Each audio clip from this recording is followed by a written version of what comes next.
So use பண்ணுறதுக்கு நல்லா கம்ஃபர்டபுளாக இருக்கும், ஸ்லிம்மாக இருக்கும். இதை துடைக்கிறது மெயின்டைன் பண்ணுறது ஈஸியாக இருக்கும்.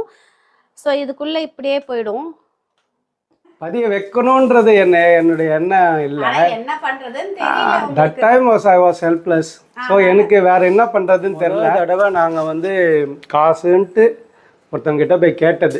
அது எவ்வளோ கஷ்டமாக இருக்கும் இல்லையா? கேட்டிருக்கேன், இல்லை நான் வந்துடுவேனே, இங்கே கேட்டிருக்கேன் அங்கே கேட்டிருக்கேன் அப்படின்னு ஏதாவது ஒன்று சொல்லிக்கிட்டே இருப்பேன். அவரும் சரி தம்பி ஏதோ ரெடி பண்ணிகிட்டு இருக்கான் அப்படின்ற மாதிரி இருந்துச்சு. அப்புறம் போயிட்டு நான் அவர்கிட்ட சரண்டர் ஆகிட்டேன். அண்ணே என்னால் முடியாது, என்கிட்ட இவ்வளோதான் காசு இருக்குது. சிங்கப்பூர் வரவங்க எல்லாம் இதோ போயிடலாம் அதோ போயிடலாம் ஊருக்கு போயிடலாம் அப்படின்ற நினைப்போட தான் வரும். ஆனால் வந்து போகிறோமா போக முடியாது. கல்யாணம் பண்ணும்போது என்ன, கல்யாணம் பண்ணும்போது சும்மா ஒரு பொய் தான் சொன்னேன். என்னை வந்து பொண்ணு பார்க்க வந்தார் இல்லையா, இப்போ சும்மா சொன்னேன். ஏன்னா அப்போ தான் பொண்ணு கொடுப்பாங்கன்ட்டு. இல்லை என்ன பண்ணுறது, வேறு வழி இல்லை எனக்கும். ஹலோ ஃப்ரெண்ட்ஸ், வணக்கம். எப்படி இருக்கீங்க? எல்லாரும் நல்ல சந்தோஷமாக நல்ல ஆரோக்கியமாக இருப்பீங்கன்னு நம்புகிறேன். இன்றைக்கி வீடியோவில் ஒரு குக்கிங் வீடியோ பார்க்க போகிறோம். ஒரு கேஷுவலான நானும் என் ஹஸ்பண்டும் எப்படி பேசிப்போம் அப்படின்றதையும் பார்க்க போகிறோம். இன்றைக்கி ஆடி வெள்ளிக்கிழமை, ஆகஸ்ட் 9th, சிங்கப்பூரோட நேஷ்னல் டே, பப்ளிக் ஹாலிடே. நேற்று நைட்டு படுத்துக்கிற வரைக்குமே வந்து இன்னைக்கு காலையில் எழுந்திரிச்சு கோவிலுக்கு போனோம். ஏன்னா இன்றைக்கி பப்ளிக் ஹாலிடேன்றதுனால, ஆடி வெள்ளின்றதுனால எல்லா கோவில்லையும் ரொம்ப பிரம்மாண்டமாக விசேஷமாக பூஜை எல்லாம் நடக்கும். ஆனால் காலையில் எழுந்திரிச்சு அந்த பிளான் எக்ஸிக்யூட் பண்ண முடியல, கோவிலுக்கு போக முடியல. அதனால் இன்றைக்கி வீட்டில் இருந்து சமைச்சு சாப்பிட்ற ஒரு டேவாக தான் இருக்க போகுது. ஸோ நானும் என் ஹஸ்பண்டும் எப்படி பேசிப்போம் அப்படின்றதெல்லாம் இன்றைக்கி வீடியோவில் ஷேர் பண்ணிக்கிறேன். ஃபர்ஸ்ட் டைம் இது மாதிரி ஒரு வீடியோ நாங்கள் ஷூட் பண்ணுறோம். இது வரைக்கும் நான் கேமராவை பார்த்து பேசினதில்லை. அதனால் கொஞ்சம் கான்ஷியஸாக இருக்குது. கரெக்டாக வீடியோவை பார்த்து ஒழுங்காக பேசுகிறேன்னா அப்படின்றதே எனக்கு தெரியல. இந்த வீடியோ எப்படி இருக்குது அப்படின்றத கண்டிப்பாக எனக்கு கமெண்ட்ஸில் நீங்கள் சொல்லணும். ஸோ வாங்க இப்போ நேராக வீடியோக்குள்ளே போயிடலாம். Welcome to Subha vlogs. நேற்று க்ராசரிஸ் வாங்கிட்டு வந்திருந்தோம், அதை இப்போ ரீஃபில் பண்ணணும்.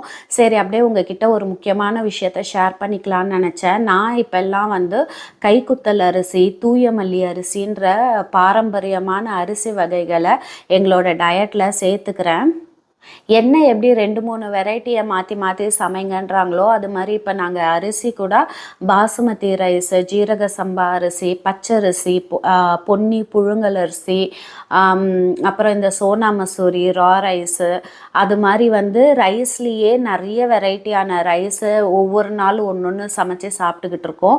இந்த தூயமல்லி அரிசி பார்க்குறதுக்கு ப்ரௌன் கலராக இருக்கும். ஆனால் 4 வாட்டி நல்லா தண்ணி தெளிவாக வர வரைக்கும் வாஷ் பண்ணி ஊற வச்சு எடுத்தோன்னா அந்த அரிசியோட கலர் வந்து கொஞ்சம் ஒயிட் ஆகும். இன்னும் வடித்ததுக்கப்புறம் பார்த்திங்கன்னா நல்லா வெள்ளை வெளேர்னு வந்துடும். சாப்பிட்றதுக்கும் டேஸ்ட்டில் ஒன்றும் அவ்வளோ பெரிய டிஃப்ரென்ஸ் ஒன்றுமே தெரியல. நார்மலாக சாப்பிட்ற அரிசி மாதிரி தான் இருக்குது.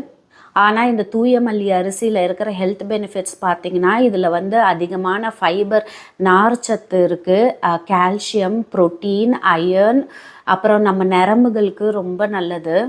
இந்த அரிசியில் வைட்டமின் சி இருக்கிறதுனாலையும் நமக்கு நோய் எதிர்ப்பு சக்தி நல்லா வரும்.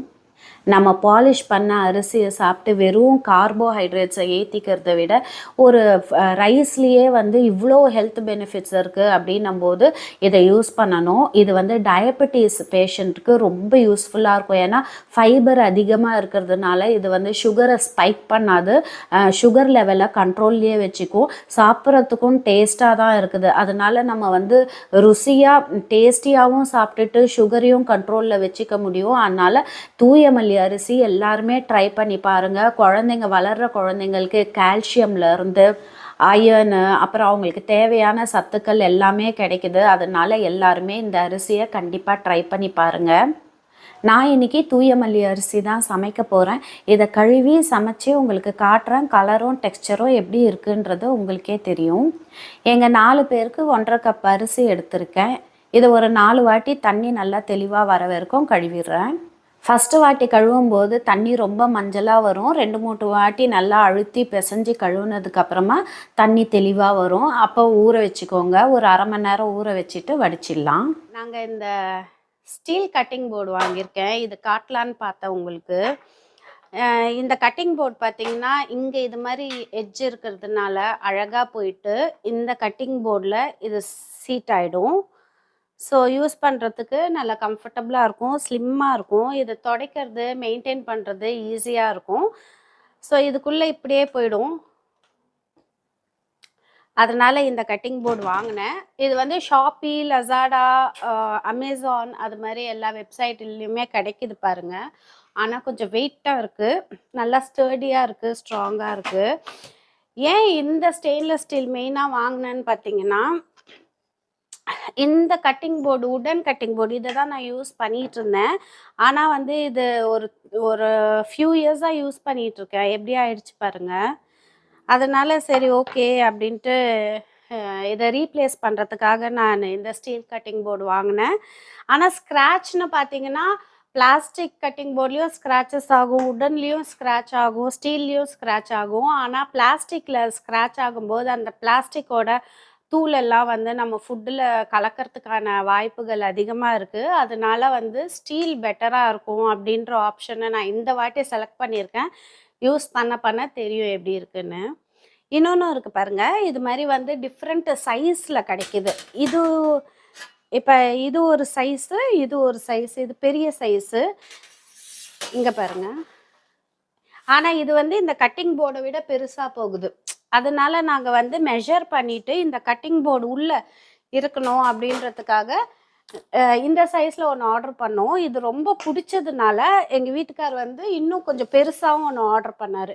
இது எதுக்குன்னு பார்த்தீங்கன்னா, இதில் வந்து நம்ம சப்பாத்தி செய்யும் போது இல்லை பெருசாக ஏதாவது ஃபுட்டு செய்யும் போது அதெல்லாம் வந்து நம்ம இதில் ப்ரெப் பண்ணுறதுக்காக யூஸ் பண்ணிக்கலாம். சூடாக ஏதாவது வைக்கணும், இப்போ வந்து குவார்ட்ஸ் யூஸ் பண்ணுறோம், இல்லை சூடாக நம்மளால் பாத்திரம் இறக்கி வைக்க முடியாதுன்னா இதில் நம்ம பாத்திரம் இறக்கி வச்சுக்கிறதுக்கு யூஸ் பண்ணலாம் இல்லையா? அதனால் யூஸ்ஃபுல்லாக இருக்கும் அப்படின்ட்டு இது ரெண்டுமே ஆர்டர் பண்ணியிருக்கோம். இல்லை டிஃப்ரெண்ட் சைஸஸ் கிடைக்குது, நமக்கு எந்த சைஸ் தேவையோ அதுக்கேற்ற மாதிரி நம்ம ஆர்டர் பண்ணிக்கலாம்.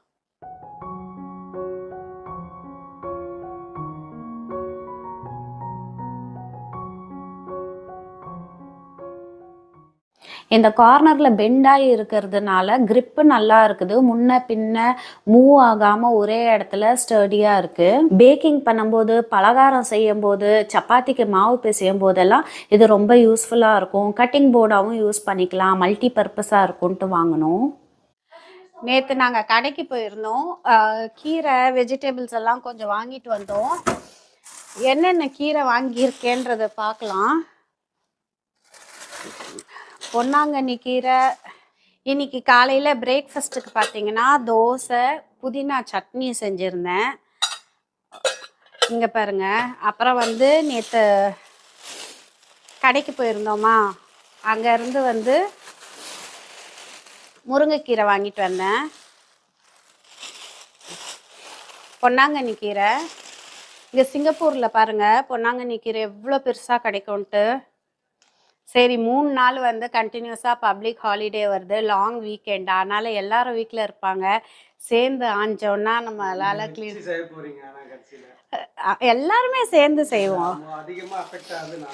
கீரை இப்போ சாப்பிட்றது எல்லாரும் தானே சாப்பிட்றோம். அப்புறம் வந்து இந்த கீரை அரைக்கீரையா சிறுகீரையான்னு தெரியல, ஆனால் பருப்பு போட்டு கடையலான்னு சொன்னாங்க.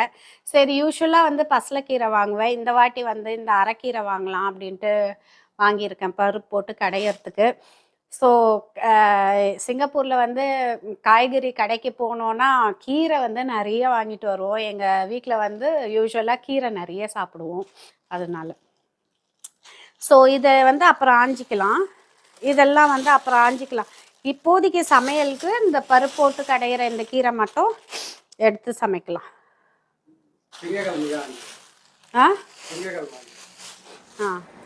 இன்னைக்கு நம்ம சமையலுக்கு பார்த்தீங்கன்னா கீரை கடையிறோம், காலிஃப்ளவர் பொரியல் பண்ணுறோம். அதுக்கப்புறம் வந்து நான் எப்படி என்னோட சில்லிஸ் எல்லாம் ஸ்டோர் பண்ணி வைப்பேன்னு காட்டுறவாங்க.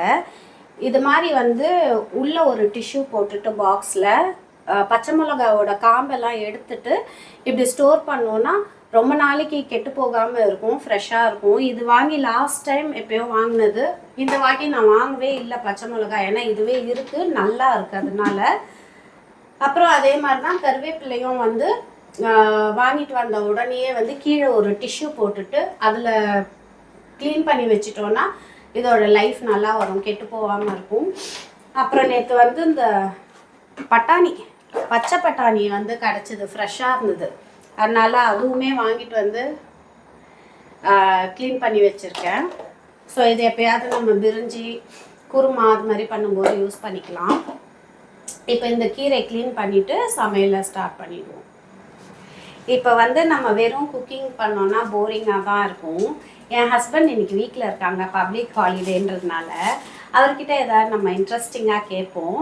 உங்களுக்கு சிங்கப்பூரில் எப்படி வேலை கிடச்சிது, நீங்கள் சிங்கப்பூர் எப்படி வந்தீங்க, பிளான் பண்ணிங்களா சிங்கப்பூர் வரணும், சிங்கப்பூரில் தான் வேலை செய்யணும் அப்படின்னு பிளான் பண்ணிங்களா, எப்படி வந்தீங்க?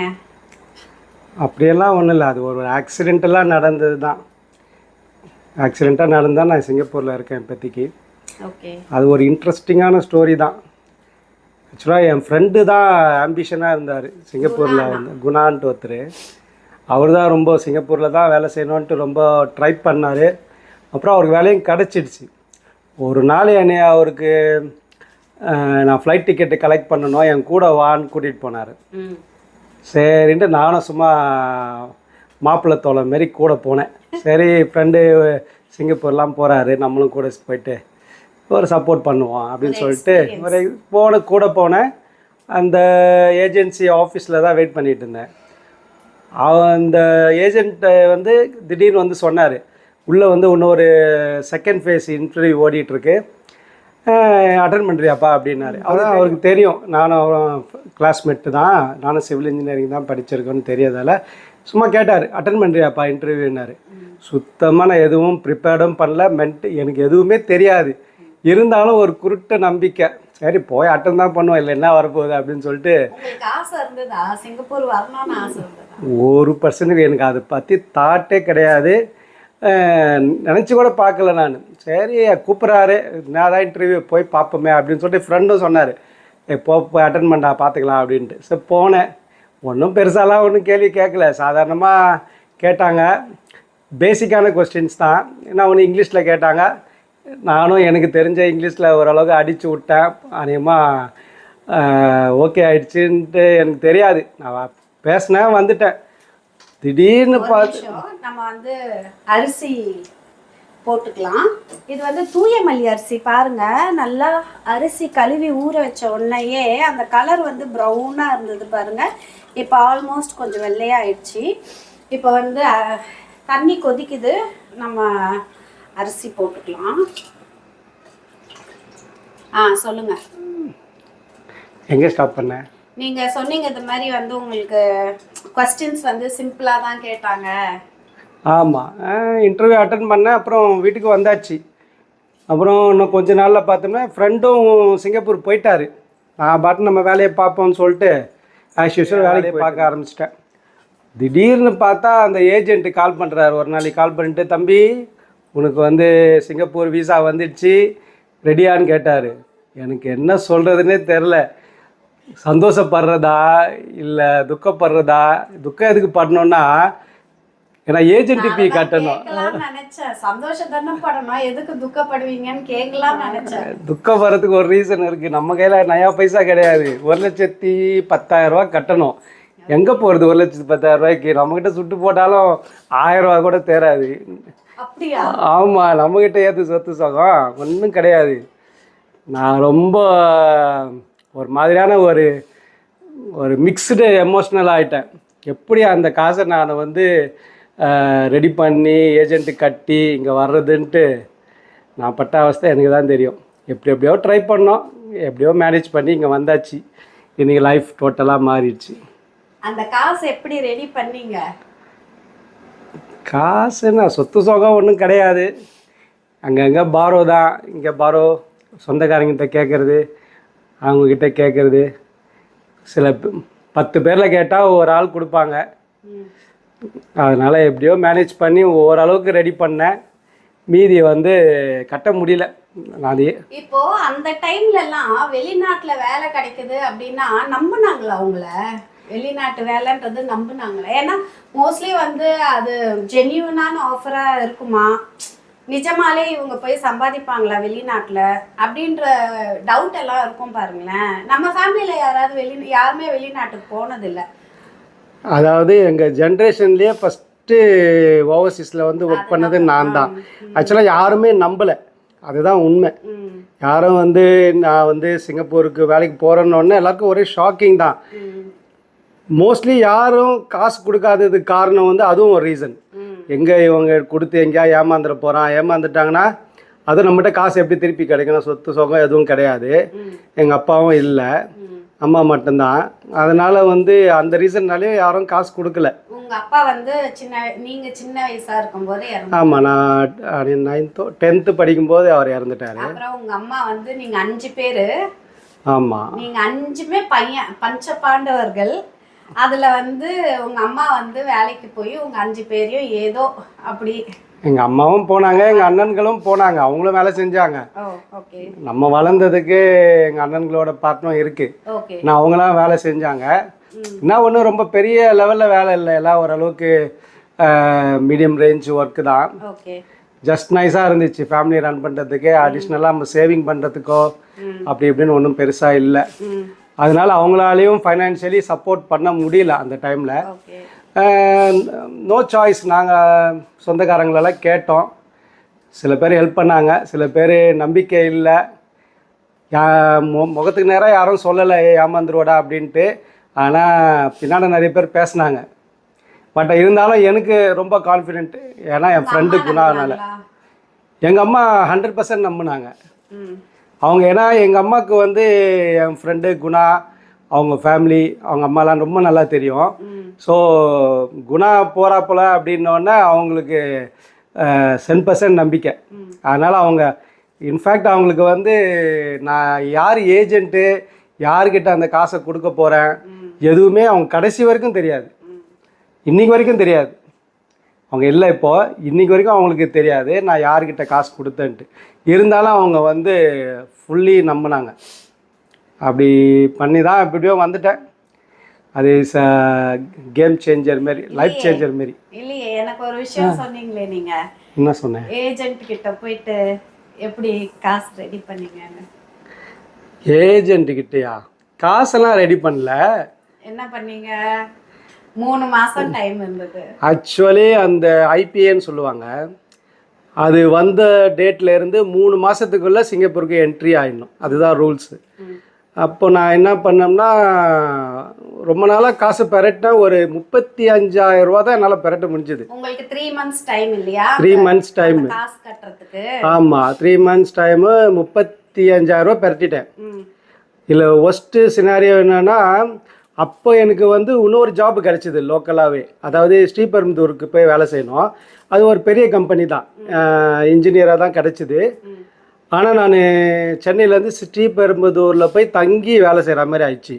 அப்போ எனக்கு இன்னொரு சுச்சுவேஷன் என்னென்னா, அங்கே போயிட்டேன்னா இங்கே இந்த விஷயத்தை பர்சியூ பண்ண முடியாது, சிங்கப்பூர் போகிறதா அப்படின்ட்டு. ஒன்று சிங்கப்பூர் வேலை, இல்லைன்னா ஸ்ரீபெரும்புதூர் வேலை. ஆமாம், ஸ்ரீபெரும்புதூரா சிங்கப்பூரா அப்படின்ட்டு அது ஒரு பெரிய மன போராட்டமாக இருந்துச்சு. நானும் ஃபைனலி அந்த ஜாப் ஆஃபர் வந்தது, ஆனால் அதை கிவ் அப் பண்ணிட்டேன். கிவ் அப் பண்ணிட்டு ஜாயின் பண்ணலை. இன்னொரு ஒஸ்ட்டு சினாரியோ என்னன்னா, இருந்த வேலையை விட்டுட்டேன். இருந்த வேலையும் விட்டுட்டு அந்த ஜாப்பு கிடச்சிச்சு. அதுவும் இல்லாமல் இப்போ சிங்கப்பூரில் ஐபிஏ வந்தவொடனே அந்த வேலையை விட்டுட்டேன். கிட்டத்தட்ட ஒரு 3 மாதம் ஜாப்லெஸ், காசும் இல்லை. ஆக்சுவலி என்னுடைய சேலரி வந்து அப்போது வீட்டுக்கு கொஞ்சம் ரொம்ப சப்போர்ட்டிவாக இருந்துச்சு. 3 மாதமாக சேலரி இல்லை. ஆனால் எங்கள் அம்மா அப்போ கூட ஒரு வார்த்தை கூட எதுவும் கேட்கல. அவங்க என்னை நல்லா அண்டர்ஸ்டாண்ட் பண்ணாங்க. அவங்களுக்கு நல்லா புரிஞ்சுது நான் சிங்கப்பூர் போனேன்னா ஒரு ஒரு பெரிய சேஞ்சாக இருக்கும், ஃபேமிலி நல்ல விதமாக இம்ப்ரூவ் ஆகும்ன்ட்டு அவங்க நம்பினாங்க. என்னை விட அவங்க தான் நம்பினாங்க. அப்புறம் நான் என்ன பண்ணேன், 35,000 ரூபா பெரட்டிட்டேன். மீதி எவ்வளோ ஆகுது, 75,000 நான் ரெடி பண்ணோம். அப்போத்தி நினச்சி பாருங்கள், 1998 75,000 ரூபான்றது ரொம்ப பெரிய காசு. நம்ம கையில் சுத்தமாக காசு கிடையாது, நகை நட்டு எதுவும் கிடையாது வீட்டில். நாங்கள் என்ன பண்ணுறது? அப்புறம் நான் என்ன பண்ணேன், வேலை தான் இல்லையே, என்ன பண்ணேன்னு சொல்லிட்டு அந்த ஏஜென்ட்ஸ் இருக்கார்ல, அவர் வந்து என் ஃப்ரெண்டு குணாவோட சித்தப்பா தான். அவர் ஆக்சுவலி என் ஃப்ரெண்டு காசு கட்டி தான் போனார். சித்தப்பாவாக இருந்தாலும் அவரும் காசு கட்டி தான் போனார். ஃப்ரெண்டுக்கிட்டேயும் கேட்க முடியாது, ஏன்னா அவரும் இப்போ தானே காசு கட்டிட்டு சிங்கப்பூர் போனார். அதனால் அங்கேயும் கேட்க முடியாது. அப்புறம் நான் என்ன பண்ணேன், அந்த ஏஜென்ட் ஆஃபீஸ்க்கு டெய்லியும் போவேன். சும்மா வேலையும் இல்லை. வேலையே இல்லை, டெய்லியுமே போவேன். சும்மா போய் ஒரு அட்டண்டன்ஸை போட்டு அவர் கூடயே உட்காந்துருப்பேன். அவர் ஏதாவது சின்ன சின்ன வேலை ஏதாவது கொடுப்பாரு. ஆனால் அவரும் நல்ல மனுஷன், அவர் எதுவுமே சொல்லலை. ஏன்டா தம்பி டெய்லி அங்கே வந்துகிட்டு இருக்கா அப்படின்னு எதுவுமே சொல்லலை. அப்போட்டு உட்காருவேன். சின்ன ஆஃபீஸ் தான், ஒரு 10க்கு 10 கூட இருக்காது அந்த ஆஃபீஸு. பர்மா பஜார் இந்த பாரிஸ் கார்னரில் தான் இருந்துச்சு. அங்கே தான் போவேன். ஆனால் அங்கே போய் டெய்லியும் ஒரு அட்டண்டன்ஸை போடுவேன். அவரும் பார்த்தாரு. ஃபுல்லாக இல்லை, அட்லீஸ்ட் ஒரு 4-5 ஹவர் அங்கே ஸ்பெண்ட் பண்ணுவேன். சும்மா தான் உட்காந்துருப்பேன். சின்ன சின்ன வேலை ஏதாவது சொன்னார்னா செய்வேன், இல்லைன்னா பேச்சு கொடுத்துக்கிட்டு அப்படியே இருப்பேன். இது வந்து எப்படின்னா ஒரு ப்ரெஷர் அவருக்கு கொடுக்குறீங்க, நீங்க உங்க முகத்தை வந்து பதிய வைக்கிறீங்க. அதாவது நான் ஒரு பர்சன் இருக்கிறேன், எனக்கு ஐபி வந்துடுச்சு, என்னை நீங்க மறந்துடக்கூடாது அப்படின்ட்டு உங்க முகத்தை வந்து அவருக்கு பதிய வைக்கிறீங்க. கரெக்டா? பதிய வைக்கணும்ன்றது என்னுடைய எண்ணம் இல்லை. என்ன பண்றதுன்னு தெரியல. That time I was helpless. So எனக்கு வேற என்ன பண்றதுன்னு தெரில. அதனால சும்மானா போயிட்டு என்ன சொன்னால், நான் சீரியஸாக இருக்கிறேன் இந்த விஷயத்தில், காசு ரெடி பண்ணிட்டு இருக்கேன். அவருக்கு அப்டேட்ஸ் கொடுத்துக்கிட்டே இருப்பேன். நான் இல்லை காசு கேட்டிருக்கேன், இல்லை நான் வந்துடும்ண்ணே, இங்கே கேட்டிருக்கேன் அங்கே கேட்டிருக்கேன் அப்படின்னு ஏதாவது ஒன்று சொல்லிக்கிட்டே இருப்பேன். அவரும் சரி தம்பி ஏதோ ரெடி பண்ணிகிட்டு இருக்கான் அப்படின்ற மாதிரி இருந்துச்சு. அப்படியே ஒரு 3 மாதம் முடிய போகுது. இன்னும் ஒரு ஃபியூ டேஸ் தான் இருந்துச்சு.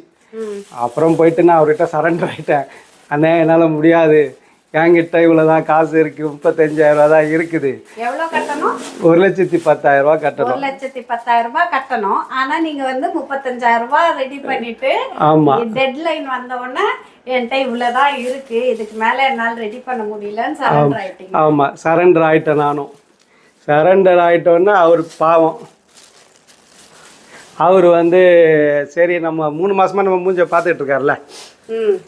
அதுதான் சொன்னேனே நான் அப்பவே.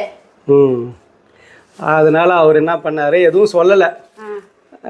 என் ஃப்ரெண்டுக்கு அவரோட அப்பா கிட்ட பேசினாரு. குணா இருக்கார்ல, அவரோட அப்பா கிட்ட பேசுகிற, அவங்க அண்ணன் தானே, அவர் அண்ணன் முறை தான் வரும். அவர்கிட்ட என்ன பேசுனாங்கன்னு தெரில. அப்புறம் அவர் சொன்னார், அவனை என் பிள்ளை தான், நீ அனுப்பு தம்பி, எப்படி இருந்தாலும் அவன் கட்டிடுவான், கட்டலைன்னா நான் பொறுப்பு அப்படின்ட்டு அவர் சொல்லியிருக்கிறாரு. அதனால வந்து அவர் ஏஜென்ட் வந்து கடைசியில் அவரே டிக்கெட் எல்லாம் போட்டு நீ போயிட்டு வா தம்பின்னு சொல்லிட்டு அனுப்பிச்சு விட்டாரு. அப்படிதான் வந்தேன். அவங்க சொந்தக்கார பையனே வந்து காசு கட்டி தான் சிங்கப்பூருக்கு வந்தாங்க. ஆனா நீங்க போயிட்டு அவர்கிட்ட ஒரு அப்படியே நல்ல பையன் மாதிரி ஒரு, அதுனா நல்ல பையன் மாதிரி, நல்ல பையன் தான். அதுதான் சொல்றேன், நீங்க ஒரு நல்ல பையன் அவர் மனசுல பதிய வச்சுட்டு அவர் கண்டிப்பா நீங்க ரீபே பண்ணிடுவீங்க அப்படின்னு சொல்லிட்டு அவர் உங்களுக்கு என்ன சொல்லுவாங்க, அது பேருங்க, 1% வந்து உங்களுக்காக இருக்கிறது என்ன சொல்லுவாங்க, அது கேரண்டியா? கேரண்டியா? அது பேர் ஒன்று, பேக்கப்பா. பேக்கப்பா, அது பேர் ஒன்று சொல்லுவாங்களே, ஷூரிட்டியா? Something like that. அதெல்லாம் ஒண்ணுதான். அது பேர் எனக்கு வரல. அது மாதிரி அவர் வந்து உங்களுக்கு ஏஜென்ட் வந்து உங்களுக்காக இது பண்ணியிருக்காரு கடவுள் ரூபத்துல. ஏஜென்ட் மட்டும் இல்ல, ஃப்ரெண்டோட ஃபேமிலி தான். வந்து குணானனோட அப்பா வந்து உங்களுக்காக ஷூரிட்டி, அந்த பையன் பே பண்ணலனாலும் நான் பே பண்ணுவேன் அப்படின்னு அந்த அங்கிள் சொன்னதுனால தான் வந்து அவர் பேச்சை நம்பி தான் உங்களுக்கு இந்த ஆஃபர் கொடுத்தாரு இல்லையா? ஆமா, அவ்வளோதான். அதுக்கப்புறம் வந்தாச்சு சேர்ந்தாச்சு, இங்கே செட்டில் ஆகிடுச்சு. ஒரு 6 மந்த்தில் நான் பே பண்ணிட்டேன். ஆமாம். எந்த வருஷம் வந்தீங்க? 98ல் வந்தேன். என்ன வயசு உங்களுக்கு அப்போ? எனக்கு 19 தான் ஆச்சு. 19 இயர்ஸ்ல வந்துட்டீங்களா நீங்க? ஆமாம். ஓகே. ஸோ இதுதான் வந்து எங்கள் ஹஸ்பண்ட் சிங்கப்பூருக்கு வந்த கதை. ஒன்றும் பெரிய கதைலாம் ஒன்றும் இல்லை, சாதாரண ஒரு கதை தான். ஆனால் ஒரு இம்பார்ட்டன்ட் பார்ட் அந்த டைம் இல்லை, அது நீங்கள் எடுத்த ஒரு முடிவு பார்த்தீங்களா, கரெக்டாக வந்து இல்லை, அப்போ நீங்கள் எடுத்த முடிவும் கரெக்டாக வந்து எப்படி அந்த ஸ்ரீபெரும்புத்தூர் ஜாப் வேண்டாம் அப்படின்னு டிசைட் பண்ணி இருந்த ஜாபையும் குவிட் பண்ணி 3 மாதம் நீங்கள் இதுக்காக கையில் காசு இல்லாமல் இந்த ஒரு விஷயம் நடக்குமா நடக்காதா அப்படின்றதும் தெரியாம அது ஒரு மன போராட்டமா இருந்திருக்கும் இல்லையா? இப்போ வந்து அது நம்ம சொல்லும்போது அது அவ்வளோ எஃபெக்டிவா இருக்காது. ஆனா அந்த டைம்ல நீங்க வந்து ஒவ்வொரு நாளும் நைட்டு போய் தூங்கும்போது ஒரு 19 வயசுல நீங்க நைட்டு போய் தூங்கும்போது இது மாதிரி ஐபி சாங்ஷன் ஆயும் போக முடியுமா முடியாதான்னு தெரியல, அந்த ஏஜென்ட் ஃபீஸ் கட்டுறதுக்கு காசு இல்லை, அதை நம்ம எப்படி ரெடி பண்ண போகிறோம், போய் சொந்தக்காரங்க கிட்ட போய் நின்று கேட்டது, அந்த டைமில் உங்களுக்கு எப்படி இருந்திருக்கும் இல்லையா? ஆமாம் ஆமாம், அது ரொம்ப ஒரு கஷ்டமாக தான் இருந்துச்சு. நாங்கள் இது வரைக்கும் யார்கிட்டையும் காசு கேட்டதில்லை. குளோ கஞ்சம் நாங்கள் எங்கள் வீட்டில் வந்து இருக்கிறத வச்சு வாழ்ந்துக்கிட்டு இருந்தோம். பெருசாக சேவிங்ஸ் இல்லைனாலும். பட் அதான் தடவை நாங்கள் வந்து காசுன்ட்டு ஒருத்தவங்கிட்ட போய் கேட்டது. அது எவ்வளோ கஷ்டமாக இருக்கும் இல்லையா? ஆமாம் ஆமாம், அது எங்கள் அப்பா இருந்தாருன்னா கண்டிப்பாக கேட்டிருக்க மாட்டார் எனக்காக. எங்கள் அப்பாவோட பாலிசி வந்து யாருக்கிட்டையும் ஒத்த பைசா வாங்க மாட்டார். அவர் கடைசி வரைக்கும் ஒன்றும் சேர்த்தும் வைக்கல, அதே நேரத்தில் கடனும் வைக்கல. அவருக்கு காசு கேட்கறது கூட பிடிக்காது. அதனால எங்கள் அப்பா உயிரோடு இருந்தாருன்னா எனக்காக போய் இது மாதிரிலாம் பண்ணியிருப்பாரான்னு எனக்கு சந்தேகம்தான். இதனால எங்கள் அம்மா வந்து கொஞ்சம் அண்டர்ஸ்டாண்டிங். சரி, அதனால் எனக்காக கேட்டாங்க. ஃபஸ்ட்டு அவங்க கேட்பாங்க, அப்புறம் நான் ஃபாலோ பண்ணுவேன். போயிட்டு பார்த்துட்டு கேட்பேன். அதாவது என் ஹஸ்பண்ட் எனக்கு சொன்ன விஷயத்த நான் உங்களுக்கு சொல்கிறேன். இவர் வந்து ரிலேட்டிவ்ஸ் வீட்டில் அந்த காசை கேட்டிருந்தார் இல்லையா? அவங்க அம்மா வந்து கேட்டு வச்சுருப்பாங்க, அத்தை வந்து கேட்டு வச்சுருப்பாங்க. இவர் வந்து அதை ஃபாலோ அப் பண்ணணும் இல்லையா? என்ன பண்ணுவார்னா அவங்க வீட்டுக்கும் போய் அங்கே இருப்பார். ஒரு நாளெல்லாம் இருப்பார், குவைட்டாக இருப்பார், சோஃபாவில் உட்காந்து கம்முன்னு இருப்பார், எதுவுமே பேச மாட்டார். சாப்பாடு கொடுப்பாங்க, சாப்பிட்டுட்டு சரி நான் போயிட்டு வரேன் அப்படின்ட்டு வருவார். இது எப்படின்னா வந்து ஆனால் காசு ரெடி ஆயிடுச்சா, நீங்கள் காசு கொடுப்பீங்களா அப்படின்னு எல்லாம் கேட்க மாட்டார். போவார் சொந்தக்காரங்க வீட்டுக்கு போயிட்டு, அதான் அத்தை யார்கிட்ட வந்து கேட்டு வச்சுருக்காங்களோ அவங்க வீட்டுக்கு போயிட்டு ஒரு நாள் இருந்துட்டு, அது மாதிரி வாரத்தில் ஒரு நாள், 3 மாதம் டைம் இருந்தது இல்லையா? அதனால் வாரம் போயிட்டு ஒரு நாள் ஃபுல்லாக இருந்துட்டு சரி நான் கிளம்புறேன், ஈவினிங் ஆயிடுச்சுன்னா சரி நான் கிளம்புறேன் போயிட்டு வரேன் அப்படின்னுவாரு. உடனே வந்து இருடா கேட்டிருக்கோம், ரெடி பண்ணிடுவாங்க கொடுப்பாங்க அப்படின்னு சொல்லி அனுப்போம். சரி சரி தத்தா நான் போயிட்டு வரேன் அப்படின்ட்டு கிளம்பிடுவாராம். எப்படி பார்த்தீங்களா நம்ம ஆள்? அதாவது ரொம்ப குவைட்டு, அதிர்ந்து பேச மாட்டார், சத்தமாக பேச மாட்டார். ஆனால் வந்து பொறுமையாக அவர் வந்து அந்த காரியத்தை வந்து இது பண்ணுவார், ப்ரொசீட் பண்ணுவார்.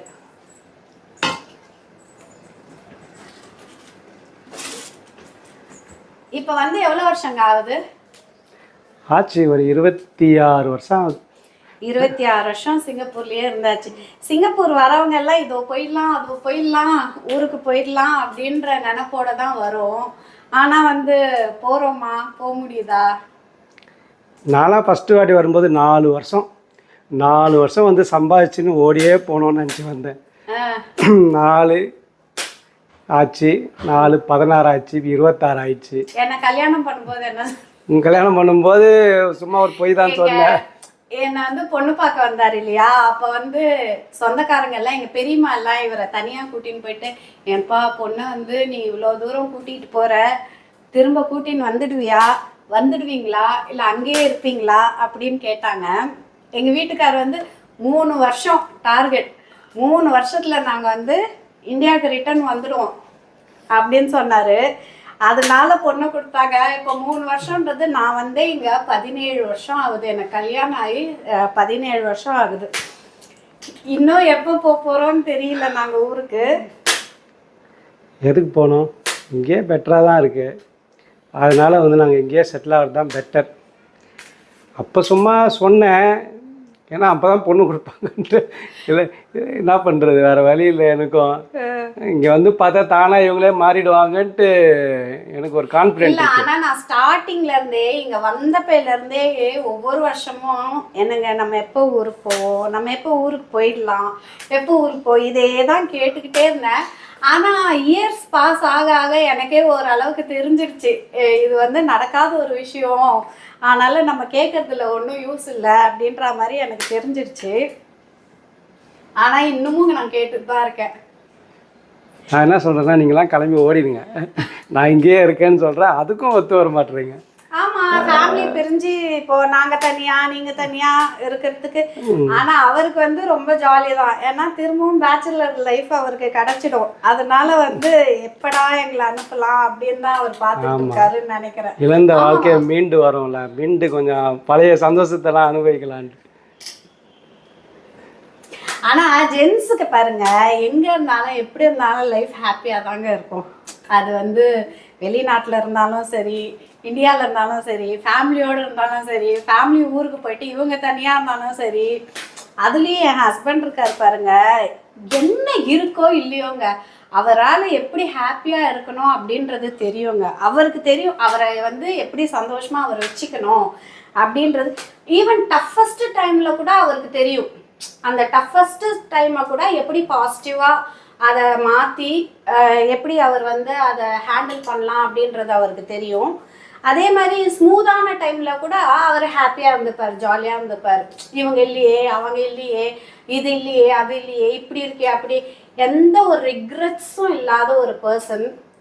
லைஃப் வந்து எது எப்படி வருதோ அப்படி, ஆனால் டிசிஷன் எல்லாம் கரெக்டாக எடுப்பாருங்க. அதுதான் அவரோட லைஃப்பில் அவர் இந்த நிலைமைக்கு இருக்காருன்னா அவருக்கு அந்த இது எப்படி ஞானம் இருக்குது அப்படின்றது எனக்கு தெரியல. எந்த ஒரு நம்ம டிசிஷன் எடுக்க வேண்டிய டைம் வந்துச்சுனாலும் அவர் லைஃப்பில் வந்து டிசிஷன் கரெக்டாக எடுப்பார். அதனால அவர் எப்போ ஹாப்பி மேனாக இருப்பார். சோகம் இருக்கும், வெளியில் காமிச்சிக்க மாட்டோம், ஹாப்பியாக இருக்கிற மாதிரியே காமிச்சிக்க வேண்டியதுதான். ஏன்னா அவர் வந்து கொஞ்சம் ரிசர்வ்ட் பர்சனு. நான் வந்து எல்லாத்தையுமே எக்ஸ்ப்ரெஸ் பண்ணிடுவேன். சந்தோஷம், கோவம், அழுக, எமோஷன்ஸ் எல்லாமே டக்கு டக்குன்னு எக்ஸ்ப்ரெஸ் பண்ணிடுவேன். இன்னொன்று என்னென்னா, லேடிஸ் அப்படி தான் இருப்போமா? இல்லை, லேடிஸில் விட கொஞ்சம் ரிசர்வ்டு பீப்புள் எல்லாம் இருக்காங்க இல்லையா? எல்லாரும் வந்து படப்படன்னு பேச மாட்டாங்க. எனக்கு வந்து உடனே சொல்லிடணும், எதுவாக இருந்தாலும் அது உடனே சொல்லிடணும். ஆனால் அவர் வந்து சொல்கிறது ரொம்ப யோசித்து நிதானமாக அதை வந்து சொல்லுவார். அப்படி இருக்கிறது தான் பெட்டர். Play safe. ஏன் நம்ம என்னத்துக்கு வந்து பேசுவானே அப்புறம் வந்து ஆமாம், ஏன்னா வந்து சொல்ல கொட்டிட்டா அள்ள முடியாது, நெல்லை கொட்டிட்டா அள்ளலாம், சொல்ல கொட்டிட்டா அள்ள முடியாது. அதனால வந்து அந்த மாதிரி அவர். ஆனால் நம்மளால் வந்து அதை வச்சிக்க முடியாது. அது கஷ்டமாக இருந்தாலும் சரி, எதுவாக இருந்தாலும் சரி வச்சிக்க முடியாது. உடனே நம்ம சொல்லிடுவோம். அதுக்கப்புறமா வந்து ஐயோ சொல்லிட்டோமே அப்படின்ற மாதிரி இருக்கும்.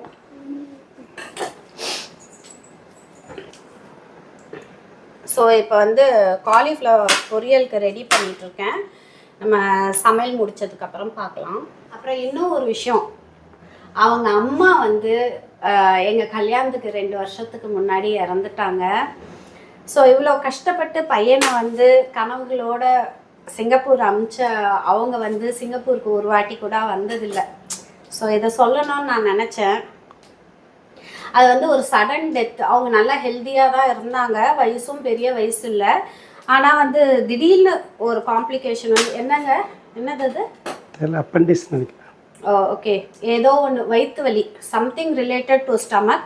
அதை வந்து அவங்க சரியாக பெருசாக கவனிக்காமல் விட்டதுனால அது வயிற்றுக்குள்ளே காம்ப்ளிகேஷன் ஆகி சடன் டெத்து, அன்எக்ஸ்பெக்டடாக இறந்துட்டாங்க. ஸோ இவ்வளோ பையனுக்காக ஆசைப்பட்டு முயற்சி பண்ண அவங்க வந்து சிங்கப்பூர் வரல. அவங்க பையன் இப்போ எப்படி இருக்காங்க, இப்போ எப்படி வாழ்ந்துட்டு இருக்காங்க அப்படின்னு எல்லாம் பார்க்கவே இல்லை. எங்கள் கல்யாணத்துக்கு முன்னாடியே அத்தை இறந்துட்டாங்க. ஸோ நான் வந்து அத்தை மாமா அவங்கள பார்த்ததில்லை. சிங்கப்பூரில் வெயில் கொளுத்தி எடுக்குது, நல்லா வேர்த்து ஊற்றுது. வெளியே வெயில் பாருங்கள். இங்கே ஃபேன் இருக்குது. ஆக்சுவலாக கிச்சனுக்குள்ளே ஃபேன் வச்சுருக்கோம். ஆனால் அந்த ஃபேன் போட்டேன்னா நான் பேசுகிறது வந்து ஃபேன் சத்தத்தில் சரியாக கேட்காது. அதனால ஃபேன் போடாமல் பேசிக்கிட்டு இருக்கேன்.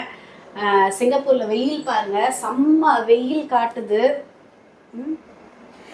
சாப்பாடு வெந்துடுச்சான்னு பார்ப்போம். இங்கே பாருங்க, நம்ம எடுத்தப்போ வந்து எப்படி இருந்தது ரைஸு, கலர் பாருங்க, ப்ரௌன் கலரில் இருந்துச்சு இல்லையா. அப்புறம் கழுவும் போதும் அப்படி தானே இருந்தது. ஆனால் வடித்த உடனே பாருங்கள் நல்லா வெள்ளை வெளேர்னு சாப்பாடு நல்லா வரும். ஒன்றும் டிஃப்ரென்ஸ் இருக்காது. நம்ம நார்மலாக சாப்பிட்ற ரைஸ்க்கும் இதுக்கும் டேஸ்ட் வைஸ் ஒன்றும் டிஃப்ரென்ஸ் இருக்காது. ஆனால் ஹெல்த் பெனிஃபிட்ஸ்னு பார்த்தீங்கன்னா இதுக்கு வந்து நிறைய ஹெல்த் பெனிஃபிட்ஸ் இருக்குது. ஃபைபர் நிறைய இருக்குது. கிளைகமிக் இண்டெக்ஸ் லெவல் ரொம்ப லோ இதில். அதனால் வந்து டயபெட்டிஸ் பேஷண்ட்ஸ்க்கு ரொம்ப சூட்டபிளான ரைஸு. இது மாதிரி மிக்ஸ் பண்ணி நம்ம வெரைட்டியாக ரைஸ் சாப்பிடும்போது தூய மல்லி அரிசி, பாஸ்மதி ரைஸ், ஜீரக சம்பா ரைஸ், அப்புறம் கைக்குத்தல் அரிசி, இது மாதிரி வந்து நம்ம மிக்ஸ் பண்ணி டிஃப்ரெண்ட் கைண்ட் ஆஃப் ரைஸ் சாப்பிடும்போது நமக்கு நியூட்ரிஷன் ஃபைபர் நிறைய சேரும். ஏன்னா ரைஸ் தான் நம்மளோட வந்து மெஜாரிட்டி ஆஃப் த போர்ஷன் இருக்கும் நம்ம சாப்பிட்றதுல. அந்த ரைஸ் வந்து அதில் சத்தே இல்லாமல் வெறும் அதில் வந்து சுகர் தான் இருக்குது அப்படின்றத விட காப்ஸ் தான் இருக்குது அப்படின்றத விட அதுலேயும் ஏதோ ஒரு சத்து இருக்குது, ஃபைபர் இருக்குது அப்படின்னும் போது இது மாதிரி ஒவ்வொரு வாட்டியும் மாற்றி அட்லீஸ்ட் வீக்லி ஃபியூ டைம்ஸ் ஆகுது இது மாதிரி ரைஸ் டிஃப்ரெண்ட்டாக எடுத்துக்கிறது ரொம்ப நல்லது. இது நாங்கள் ரெகுலராக இப்போதைக்கு யூஸ் பண்ணிகிட்ருக்கோம். ஃபியூ டேஸ் ஆச்சு, எங்களுக்கு தெரியாது இதை பற்றி. ஆக்சுவலாக நாங்கள் கடையில் போயிட்டு இந்த ப்ரௌன் ரைஸ், கைக்குத்தல் அரிசி இதெல்லாம் பார்த்துட்டு இருக்கும்போது எதேர்ச்சியாக தான் இந்த தூயமல்லி ரைஸ் பார்த்ததுமே அதுக்கப்புறம் தான் யூடியூப்பில் பார்த்தப்போ அதில் நிறைய ஹெல்த் பெனிஃபிட்ஸ் இருக்குது அப்படின்றத தெரிஞ்சுக்கிட்டோம். அதனால் வாங்கி சமைக்க ஆரம்பித்தோம். டேஸ்ட் வைஸ் ஒரு டிஃப்ரென்ஸுமே இல்லை, ரொம்ப நல்லா இருக்குது. ஹெல்த் வைஸ் நல்லதுன்னவே இதுவே நாங்கள் வந்து ஃபாலோ பண்ணிக்கிறோம்.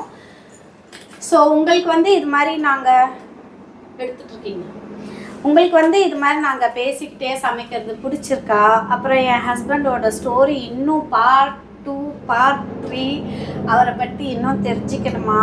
அப்புறம் என் லைஃப்லேயும் இது மாதிரி நிறைய ஸ்டோரிஸ் இருக்குது.